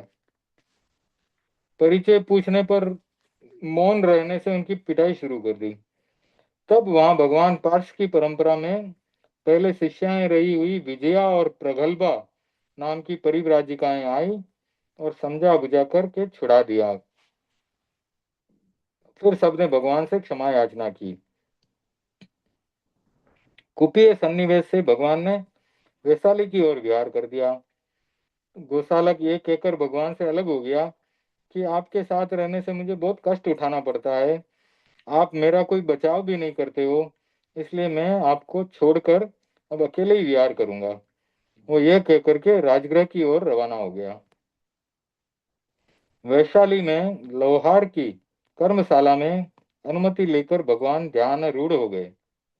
कर्मशाला का एक कर्मचारी लुहार जो 6 महीनों से बीमार था और आ नहीं पा रहा था, स्वस्थ होने पर शुभ दिन देख करके और वहां लोहार की कर्मशाला में आया और सामने खड़े भगवान को अपशकुन समझ करके हथौड़े से मारने के लिए दौड़ा और देव शक्ति से उसके हाथ सहसा जहां थे वहीं स्तंभित हो गए, उसके हाथ हिले नहीं फिर, तो उसका प्रहार जो था वो विफल हो गया। वैशाली से विहार करके ग्रामक सन्निवेश में विभेलक यक्ष के स्थान में भगवान ध्यान लीन हो गए। भगवान के तपोमय जीवन से प्रभावित होकर के यक्ष गुणोत्कीर्तन करने लगा। वहां से भगवान शालीशीर्ष के रमणीय उद्यान में पधारे। शालीशीर्ष के उद्यान में भगवान ध्यानारूढ़ हो गए। वहां कठपुतना नाम की व्यंतर देवी ने भगवान को कष्ट दिए, बहुत कष्ट दिए। भगवान महावीर जब त्रिप्रस्थ वासुदेव थे, उस समय कठपुतना व्यंतर देवी का जीव उनकी हजारों रानियों में एक रानी था। तो उस समय उस रानी की घोर उपेक्षा हुई, यहाँ तक कि उसके बीमार होने पर उसका समुचित उपचार भी नहीं हुआ। इससे उस रानी के मन में त्रिप्रष्ट के प्रति द्वेष का अनुबंध हो गया। तो भगवान को देखते ही उस रानी के जीव कठपुतना के उस समय का द्वेष अनुबंध उभर करके आया। इसी से प्रेरित होकर उस देवी ने भयंकर ठंड का परिचय खड़ा किया। उस भयंकर ठंड को सहन करते हुए भगवान के अवधि ज्ञान में विशेष विस्तार हुआ, यानी कर्म निर्जरा हुई तो अवधि ज्ञान बढ़ गया उनका। पहले भगवान वैमानिक देवलोक तक देखते थे, अब वे पूरे लोक पर्यंत देखने लग गए। सहसा भगवान के आभा मंडल में विशिष्ट परिवर्तन होने से कठपुतना का द्वेष भाव भी समाप्त हो गया। तो उसने भगवान का विशिष्ट अवधि ज्ञान महोत्सव भी मनाया। कठपुतना ने भगवान से क्षमा याचना की और फिर वो अपने स्थान पर चली गई। बाद में बद्दिया नगरी में भगवान ने पावस प्रवास किया। वहां उन्होंने 84 तप किया। गोसालक भी 6 मास तक कई कष्टों को भोगता हुआ वापस भगवान के चरणों में पहुंच करके साथ में रहने लगा। साधना का 7वां वर्ष। बद्दिया नगरी से भगवान मगध की ओर विहार करते हैं और चतुर्मास आलम्बिया नगर में वहां पर करते हैं। वहां पर 84 तप के साथ चतुर्मास को संपन्न करते हैं। यह वर्ष भगवान के बिना उपसर्ग के बीता, मतलब इसमें कोई कठिनाई नहीं आई। साधना का 8वां वर्ष। चातुर्मास की समाप्ति पर विहार करके भगवान कुंडाक मदन्ना सन्निवेश और बहुसाल होते हुए लोहारगल पधारे। वहां पर शत्रु पक्ष का आदमी समझ करके महावीर को राजा जीत शत्रु के सामने उपस्थित किया गया। वहीं पर अस्थि गांव का नैमित्तज्ञ उत्पल बैठा हुआ था। जो अस्थि ग्राम की हमने कहानी सुनी थी, वहां का जो उत्पल नैमित्तज्ञ जो भगवान के 10 स्वप्नों के बारे में बताता है, वो वहीं बैठा हुआ था। उसने भगवान को पहचान लिया। वह तत्काल उठा और उनके चरणों में वंदन करने के बाद राजा को भगवान का परिचय दिया। तब भगवान को राजा ने ससम्मान विदाई दी। वहां से पुरिमताल, शकटमुख, उन्नाग होते हुए राजगृह में चतुर्मास संपन्न किया और वहां पर उन्होंने फिर से 84 तप किया। साधना का 9वां वर्ष। चौमासे के बाद विशेष कर्मों को खपाने के लिए वज्र भूमि, शुभ भूमि जैसे अनार्य प्रदेशों में भगवान फिर से पधारे और वहां जंगल में खंडरों में भगवान ध्यान करते अनार्य लोगों ने वहां उनको बहुत कष्ट दिए। उन्हें समभाव पूर्वक सहन करने करके प्रभु ने महान कर्म की निर्जरा की। वहां उनके चतुर्मास के योग्य स्थान नहीं मिलने से चलते फिरते चतुर्मास व्यतीत किया। यानी चौमासे में कहीं रहने की जगह नहीं मिली तो विहार करते करते ही चौमासा बिताया। साधना का 10वां साल अनार्य भूमि से प्यार करके भगवान आर्य देश में कुर्म भूमि में पधारे और गोसालक भी साथ में था। रास्ते में वहां 7 पुष्प वाला यानी 7 फूलों वाला एक तिल का पौधा देखा। तो गोसालक ने पूछा, भगवान ये पौधा फलयुक्त होगा कि नहीं होगा, यानी इसके फलियां आएगी कि नहीं आएगी। तो भगवान ने कहा है, हाँ यह पौधा तो फलेगा और 7 फूलों के जीव इसकी एक फली के अंदर उत्पन्न होंगे। तो गोसालक ने भगवान के कथन को झूठा साबित करने के लिए पौधे को उखाड़ करके और वहीं फेंक दिया। संयोग से थोड़ी देर बाद बारिश हुई और वह पौधा फिर से उसकी जड़ें जमीन में घुसा करके खड़ा हो गया। कुछ समय बाद भगवान उधर से वापस गुजरे तो गोसालक ने कहा, प्रभु आपकी भविष्यवाणी तो गलत हो गई। तो भगवान ने कहा, तूने जिस तिल के पौधे को उखाड़ा था वह वहीं पुनः उग गया। इस पर गोसालक को विश्वास नहीं हुआ तो उसने पौधे की फली को तोड़ करके देखा और उसमें उसे 7 तिल मिले। तो इस घटना से उसका विश्वास और दृढ़ हो गया कि जगत में सब कुछ नीति के अनुसार होता है। यानी जो नीति है, पहले से नीति है, वही होगा। तथा जो जीव जिस योनि में है वो मर करके वापस उसी योनि में जन्म लेगा। तो उसने क्या सोचा कि पौधे को मैंने उखाड़ दिया, वो पौधा मर गया और फिर से वापस पौधा बन गया, ऐसा सोचने लगा। कुर्म ग्राम के बाहर वैश्यायन तापस जो था वो सूर्य के सम्मुख दोनों हाथों को ऊपर उठा करके विशेष आतापना ले रहा था। तो तेज धूप में आकुल होकर उसकी जटा में से जुएं नीचे गिर रही थी। तो धूप इतनी तेज थी कि उसके बड़े बड़े बाल थे, उसमें से जुएं धूप के कारण नीचे गिर रही थी। तो वैश्यायन तापस क्या करता, उनको उठा उठा करके फिर से जटा में डाल देता।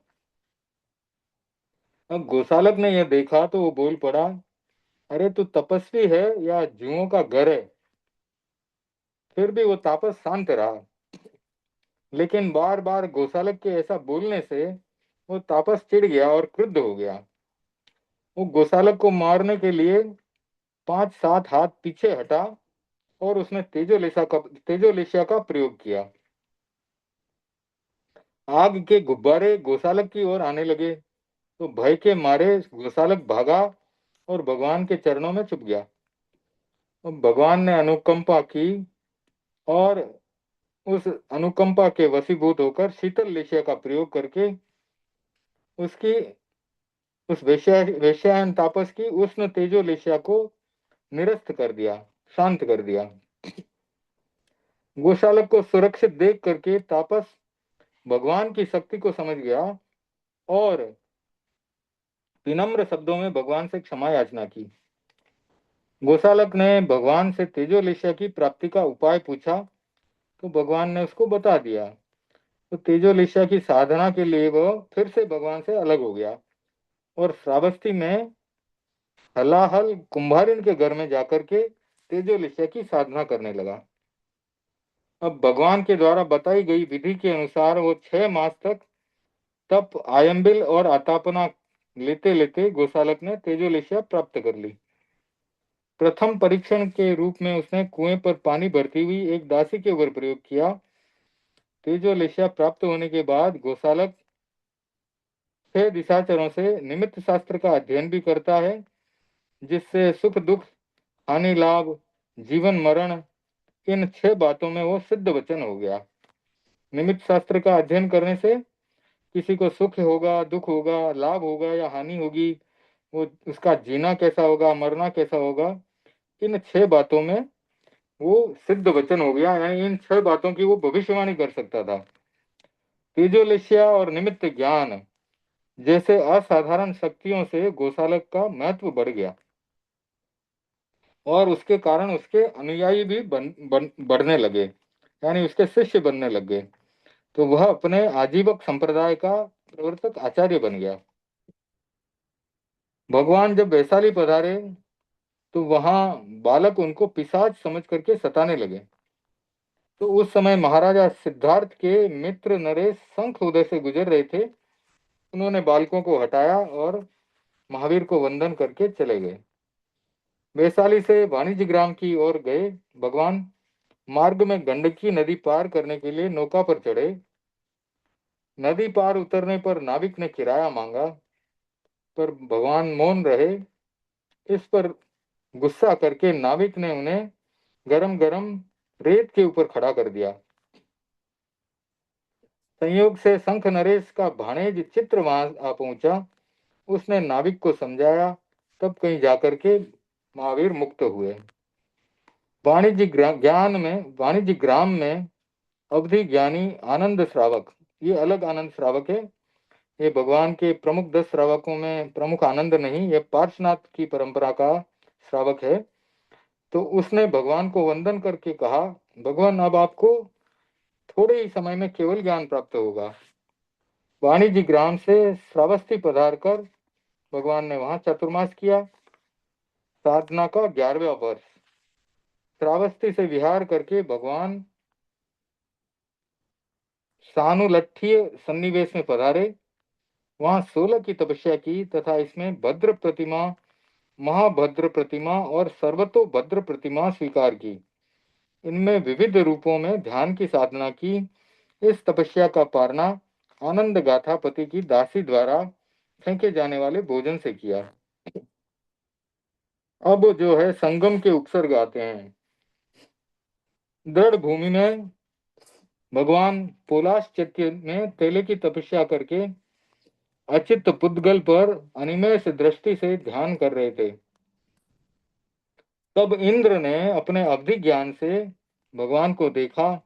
उनके ध्यान, उनकी तपस्या और उनकी साधना की महिमा का बखान करते हुए उसने कहा, भगवान महावीर का धैर्य और साहस इतना गजब का है कि मानव तो क्या, हम देवता भी उन्हें विचलित नहीं कर सकते।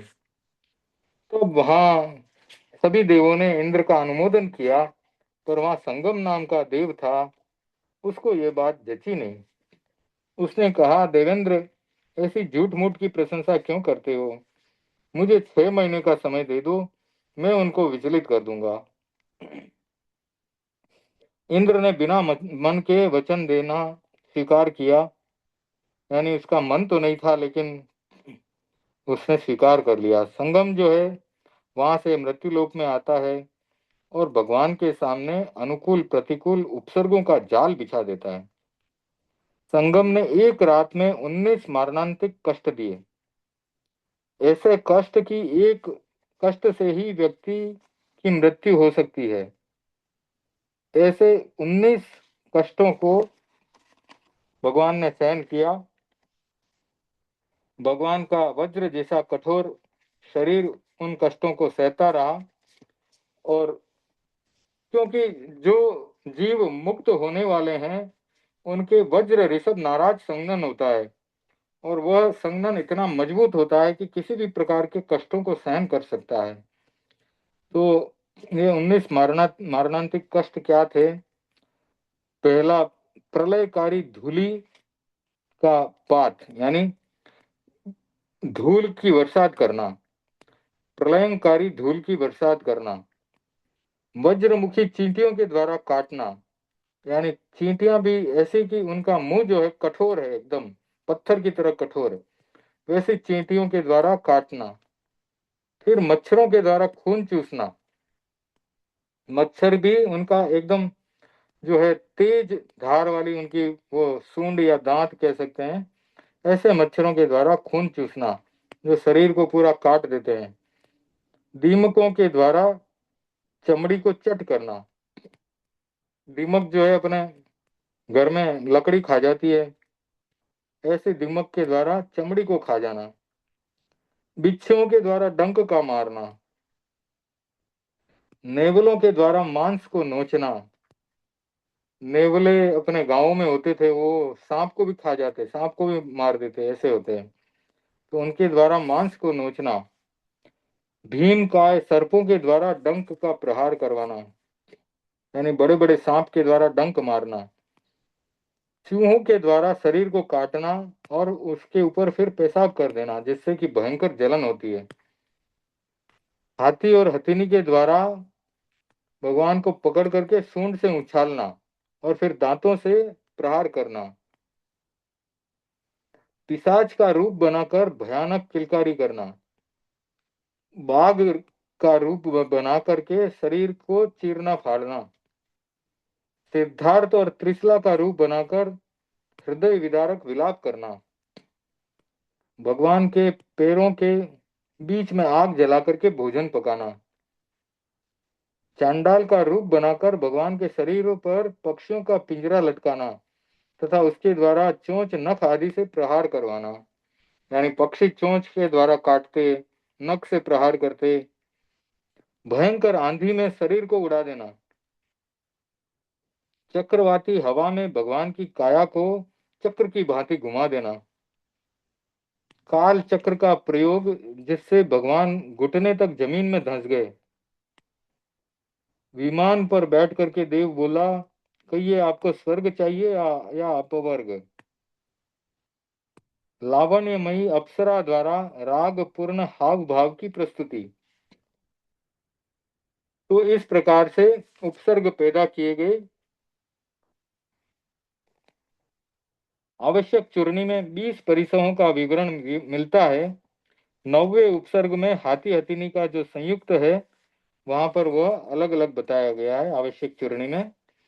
तो भगवान जहां पधारते थे वहां संगम घरों में सेंध मार करके चोरी कर देता और घरों से वस्तुएं उठा करके ले आता। और इस पर लोग जब उसको पीटते तो वो बोलता, मुझे क्यों पीटते हो, मेरे गुरु तो वहां पर खड़े हैं, मैं तो उनकी आज्ञा का पालन कर रहा हूँ सिर्फ। तब लोग महावीर को पकड़ते, रस्सियों से बांधते और पीटते। और फिर कोई परिचित मिल जाता तो वो उनको उन लोगों से छुड़वाता था। तो आज का समय संपन्न हो रहा है। आज का कार्यक्रम स्वाध्याय का यही संपन्न करते हैं। फिर अगली क्लास में बाकी की कहानी को लेंगे। तो परम पूज्य गुरुदेव की आज्ञा से सुने मंगल पाठ। जय जितेंद्र भाई साहब। जय जिनेन्द्र साहब। लाडनू से लाडनू गई थी, दुख आता है सब गुरुदेव के और सबके। अच्छा, बहुत अच्छी बात है, बढ़िया है। आज जा हाँ हाँ, बहुत अच्छी बात ट्रेन है। में थी तो क्लास स्टार्ट कर दी। हाँ, कोई बात नहीं, क्लास तो अपने लेक्चर तो रिकॉर्ड किए हुए हैं तो आप सुन सकते हैं। हाँ तो देखूंगी हम्म, जाके, अब थोड़ा फ्री हो गई। हाँ कोई बात नहीं, कर सकते हैं कभी भी। और कोई प्रश्न होगा तो पूछ लीजिएगा।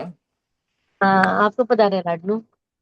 मेरा तो अभी लाडनू अप्रैल में एक बार आने का होगा, फिर बाद में चौमासे में, चतुर्मास में आएंगे। बस वही मैं कह रही थी कि पारना करने पधारो तो अपने ही रुकना, अपने यहाँ चालू हो जाएगा चौका। भाई जी अच्छा। महाराज के चबूतरे के जस्ट पीछे ही है अपना। अच्छा, ठीक है। हाँ, तो नेक्स्ट मंथ 10 तारीख से मतलब चालू हो जाएगा, 16 को मैं जाऊंगी। वही अच्छा, हूँ फिर मैं। ठीक है, हाँ तो हाँ। बहुत, तो आप तो अच्छी सेवा का लाभ ले रहे हैं, पूरा एक साल वहीं पे रहेंगे क्या? मैं तो नहीं रहूंगी कंटिन्यूअस, मैं रहूंगी बॉम्बे से, मम्मी पापा है, कोई भी कोई न कोई जाता रहेगा ऐसा। अच्छा, बहुत बढ़िया, अच्छी बात है सर, बहुत किचन चालू बढ़िया। ही रहेगा। हाँ, हाँ, ऐसा। ठीक ठीक है सर, हम्म। धन्यवाद, बहुत बहुत हाँ हाँ। धन्यवाद। सेवा का लाभ लो आप तो। हाँ, ठीक है। आप भी पधारना और सेवा करना। जरूर जरूर, हमारा भी एक 4 महीने का बुक किया हुआ है, तो अच्छा देख, अच्छा। हाँ जैसे भी अवसर मिलेगा तो आना तो होगा ही। ठीक है। हाँ हाँ, ठीक है। ठीक है, परम पूज्य गुरुदेव की आज्ञा से मंगल पाठ। ओम ह्रीं नमो अरहंताणं, ओम ह्रीं नमो सिद्धाणं, ओम ह्रीं नमो आयर्याणं, ओम ह्रीं नमो वज्रायाणं, ओम ह्रीं नमो लोये सब्ब साहुणं। एसो पंच नमुक्कारो सब्ब पाप पनाशनो मंगलानां च सब्बेशं परमं हवै मंगलम्। चत्तारि मंगलम् अरहंता मंगलम् सिद्धा मंगलम् साहु मंगलम् केवली पनत्तो धम्मो मंगलम्। चत्तारि लघुत्तमा अरंता लघुत्तमा सिद्धा लघुत्तमा साहु लघुत्तमा केवली पनत्तो धम्मो लघुत्तमा। चत्तारि शरणं प्रवज्जामि, अरन्ते शरणं प्रवज्जामि, सिद्धे शरणं प्रवज्जामि, साहु शरणं प्रवज्जामि, केवली प्रणतं धम्मं शरणं प्रवज्जामि। धम्मो मंगलमुच्चिष्टम्, अहिंसा संयमोऽतो, देवावितं नमन्सन्ति यस्य धम्मे सयामणो। चैत्ताभारहं वासं चक्रवर्ती महिड्यो, सन्ति सन्ति करे लोये पत्तो गई मनुत्तरम। देवदानव गंधर्वा जख रक्षस किन्नरा, त्वं भयारिं नमन्सन्ति दुष्करं जय करन्ति तं। सर्वमंगल मांगल्यं सर्वकल्याणकारणं, प्रधानं सर्वधर्माणां जैनं जयति शासनं। मंगलम भगवान वीरो मंगलम गौतमो गणि, मंगलम स्थूलिभद्राढ्य जैन धर्मोस्तु मंगलम। मंगलम मतिमान भिक्षु मंगलम भारमल्लक, मंगलम राय चंद्रार्य मंगलम तुलसी गुरु। महाप्रज्ञोस्तु मंगलम, महाश्रमणोस्तु मंगलम, क्रीड़ापंथोस्तु मंगलम। विघ्नहरण मंगल करण स्वाम भिक्षुनो नाम, गुण ओळख सुमरण किया सरे चिंत्या काम।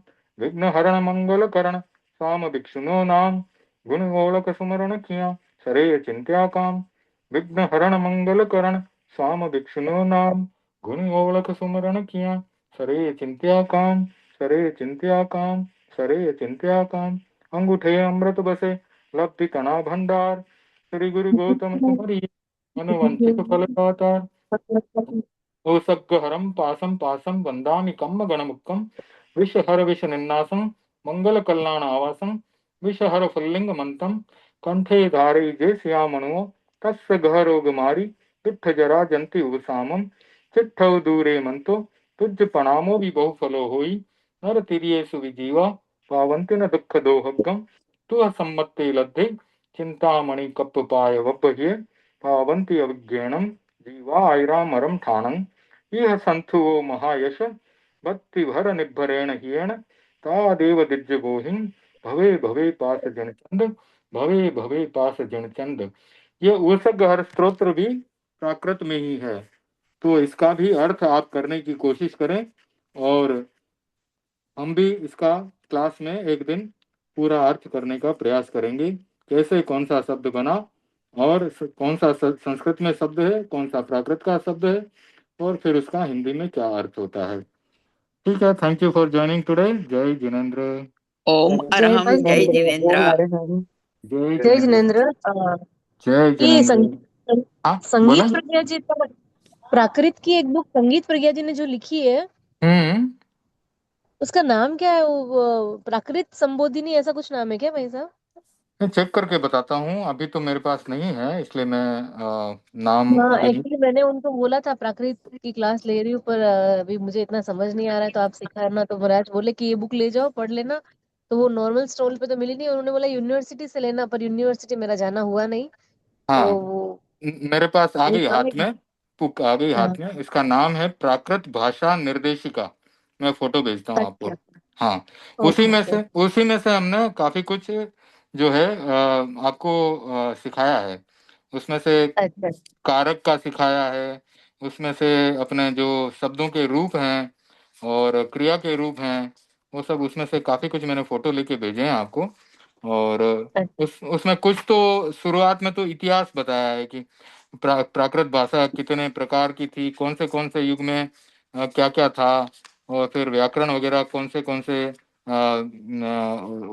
मतलब पंडितों ने जो बनाई है। तो सिद्ध हेम शब्दानुशासन है, प्राकृत शब्दानुशासन है, षड भाषा चंद्रिका है। तो मतलब इसमें कुछ तो साहित्य के बारे में बताया है, कुछ इतिहास के बारे में बताया है, फिर अपने जो पढ़ाई की स्वर व्यंजन कौन कौन से हैं, फिर जो शब्दों के रूप हैं, साधु का रूप कैसे बनता है, मुनि का कैसे बनता है, युवती का क्या बन जाता है।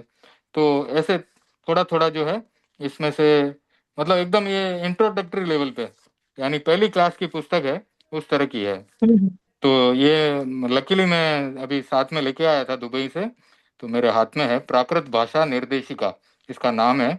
तो इसका कवर पेज का फोटो लेके भेजता हूँ मैं आपको, ठीक है ना। हाँ, ये और भी जो बुक्स लेनी है ना, वो मैं नेक्स्ट मंथ जाऊंगी तो ले लूंगी, तो वो आप मुझे भेज देना फोटोज। हाँ, लिस्ट भेजी हुई है मैंने, आपको फिर से भेज देता हूँ लिस्ट, ठीक है। हाँ हाँ, ओके ओके। ओके। जय ओके भाई जिनेन्द्र। साहब, thank you, thank okay. You. जय जय जिनेन्द्र। आप ओके। दुबई के लिए क्या अभी? अभी मैं अमेरिका में हूँ, बेटे के साथ हूँ। अच्छा अच्छा, ओके ओके, ठीक है, जय जिनेन्द्र। ओके सर, जय जिनेन्द्र। જય જિનેન્દ્ર. દિનેશજી હા, જય जिनेन्द्र ભારતીબેન, કેમ છો? સુખ સુખ સાતામાં છો? હા, દેવગુરુ કૃપા છે. તમે કેમ છો? બહુ સરસ, મજા. બહુ સરસ સમજાવો છો ને. તો અહીંયાથી એમ થાય કે હજુ એક અડધો કલાક રાખવું જોઈએ એમ. હા, હવે લગભગ તો આપણે વીકમાં 3 દિવસનો તો થઈ ગયું. થઈ અને ગયું, હા. હા, અને 2 દિવસનો હજી એક બે સ્ટુડન્ટ છે, તો એમનો ચાલુ છે તત્વજ્ઞાનનો. જૈન સ્કોલરનો કોર્સ કરે છે એ લોકો. તો એ લોકોને કર્મનો વિશેષ જ્ઞાન જોઈએ છે, તો એમની ક્લાસ શરૂ કરી છે. તો તમારે જોઈન તો કરવું હોય તો આપણે બી કરો ને આ કર્મનો હા, ક્લાસ, અમને બી આપો ને. ભલે ભલે, તો જરૂર. તો એક આપણે જ્યારે એમનું સ્ટાર્ટ થશે ને પાછો નેક્સ્ટ ક્લાસ, તો ત્યારે તમને લિંક મોકલાવીશ. લિંક તો સેમ છે, ટાઈમિંગ તમને આપી દઈશ. લગભગ સવારનો ટાઈમ છે, તો તમને મોકલાવું છું. એ જોઈન કરશે ત્યારે તમને લિંક ગ્રુપમાં મોકલાવીશ, અને તમને અલગથી મોકલાવી દઈશ હું. ઓકે. મહાવીર સ્વામી ભગવાનનું જે અત્યારે વાંચન ચાલી રહ્યું છે ને, એમના ઉપસર્ગોનું ને દેવ દેવતાઓનું, હા રિયલી મચ મોર એટલી બધી અન્ડરસ્ટેન્ડિંગ મળે છે કે શું કર્મ શું છે, અને એ દેવો અને ભગવાનને પણ કેવું બધું એટલે બહુ ઝીણું ઝીણું સમજવા મળે છે. એટલે આમાંથી નીકળવાનું મન નથી થતું કે હજુ બી એમ થાય કે 15-20 મિનિટ ચાલતું હોય તો થોડુંક આગળ જાણીએ, થોડુંક આગળ જાણીએ, એવું લાગે આપણને. હા, ભગવાનની કથા તો એવી જ છે ને, બહુ આનંદ આવે છે એમાં. હા, ખરેખર બહુ સરસ છે. અને તમારી શૈલી, જે સ્ટાઇલ જે છે ને, એકદમ કેવું કહેવાય, એકદમ નાના બાળકોને સમજ પડે એવી તમારી સમજાવવાની શૈલી છે. એટલે એમાં થોડુંક ડૂબવાનું મન થાય, ડિટેલિંગમાં જવાનું મન થાય. તો તમને ફાવે તો બહુ સારું છે. તો હવે શું સૌ સારું સારું સારું થાય, આપણે સમજમાં આવવું જ જોઈએ. તો એવી શૈલી હોય તો બહુ સારું, સરસ કહેવાય. પણ કેટલી સરસ તમે સેવા, આ જ્ઞાનની, જ્ઞાનાવરણી કર્મનું કેટલું સરસ તમે આ પ્રચાર ને પ્રસાર કરી રહ્યા છો. તો આ બધા જીવોને કેટલી શાતા મળે છે સાંભળ્યા પછી. પણ જો એનું એ હોય ને, આ રેકોર્ડિંગ, તો બી અમે ઘણી વાર એમ થાય કે ચલો આપણે પેલું રેકોર્ડિંગ સાંભળીએ, તો એમાંથી પાછું ઓર ક્લિક થાય. હા, દેવગુરુની કૃપા છે કે સારું બની રહ્યું છે. બાકી આપણા પાસે તો શું છે, કઈ નથી. એટલે જે થાય એ સારું, બધું જ એ દેવગુરુની કૃપાથી થાય છે. એટલે આપણે ધર્મના માર્ગને નિમિત્ત સરસ બન્યા તમે. કહેવાનો મતલબ એ છે કે બરાબર, સેલ્સમેની તો સંસારીમાં બહુ કરી આપણે, પણ હવે આ ધર્મની સેલ્સમેની કરવી, એ તો આપણું અહોભાગ્ય કહેવાય. રાઈટ છે, એકદમ એકદમ ખરેખર રાઈટ છે. તો આપણું જીવન એમાં જ લગાડવાનું છે, એ જ આપણું લક્ષ્ય બનાવવાનું છે. ખરેખર જે કઈ અમારા આજુબાજુના જે થોડાક કચરા નીકળે છે ને, એ તમારા થકી નીકળે છે. શ્રુત જ્ઞાન કે ને, પછી શ્રુત જ્ઞાન પછી આપણે પેલું એને વાગોળવાનું, અને પછી એને એપ્લાય કરીને વાગોળ કરીએ, તો એ જે કઈ થોડાક હલકા ફુલકા કર્મ નીકળી જાય, તો અમે એમ ના કે હવે પુણ્યશાળી થઈ ગયા, એવું માની શકાય એમ, શ્રુત જ્ઞાનથી. હા, સરસ, એકદમ સરસ, રાઈટ વાત છે. એકદમ ખરેખર સહી છે.